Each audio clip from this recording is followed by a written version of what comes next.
যে সংকটই আসুক না কেন, কারণ ষড়যন্ত্র শুরু হয়েছে, নির্বাচন না করার ষড়যন্ত্র, বিভিন্ন রকমের অজুহাত, বিভিন্ন রকমের অজুহাত। বর্তমান উপদেষ্টা সাহেব বলেছিলেন আগামী ডিসেম্বর মাসের মধ্যে নাকি উনি নির্বাচন করবেন।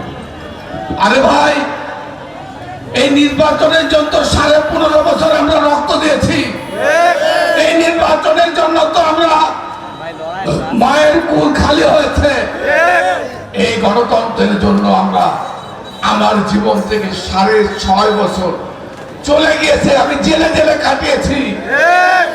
আমার অনেক ভাইকে আমরা হারিয়েছি এই কথা বলার অধিকারের জন্য, এই ভোটের অধিকারের জন্য, এই গণতন্ত্রের জন্য। আজকে এটা নিয়ে আবার নতুন ষড়যন্ত্র। আমরা হুঁশিয়ার করে বলে দিতে চাই, দেশের স্থিতিশীলতা, দেশের গণতন্ত্র স্বাভাবিক অবস্থা ফেরত হলে জবাবদেহিমূলক সরকার, জনপ্রতিনিধিশীল সরকারের বিকল্প নাই।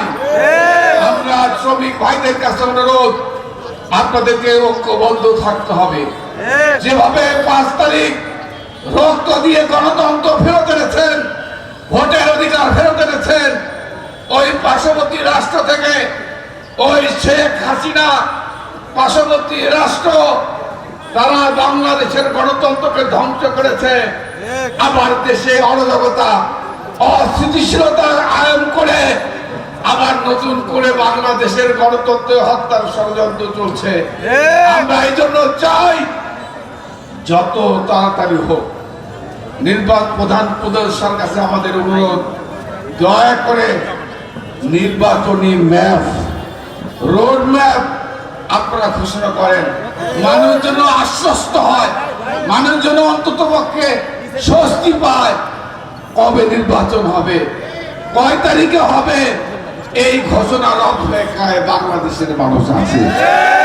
আমি পরিশেষে আজকে এই শ্রমিক ভাইদেরকে ঐক্যবদ্ধ হওয়ার, আগামী দিনের তারেক রহমান এই নির্বাচনের জন্য, গণতন্ত্রের জন্য, ভোটের অধিকারের জন্য, বাংলাদেশের মানুষের কথা বলার অধিকারের জন্য আমাদের যে সংগ্রাম 15.5 বছর যাবৎ চলছে, এই সংগ্রাম এখনো আমরা আছি। যতক্ষণ পর্যন্ত বাংলাদেশের গণতন্ত্র, বাংলাদেশের মানুষের ভোটের অধিকার, নির্বাচন যতক্ষণ পর্যন্ত ঘোষণা না হবে, ততক্ষণ পর্যন্ত আমাদের শ্রমিক ভাইদেরকে রাজপথে থাকতে হবে। এটাই হচ্ছে আপনাদের কাছে আমার আহ্বান। সবাইকে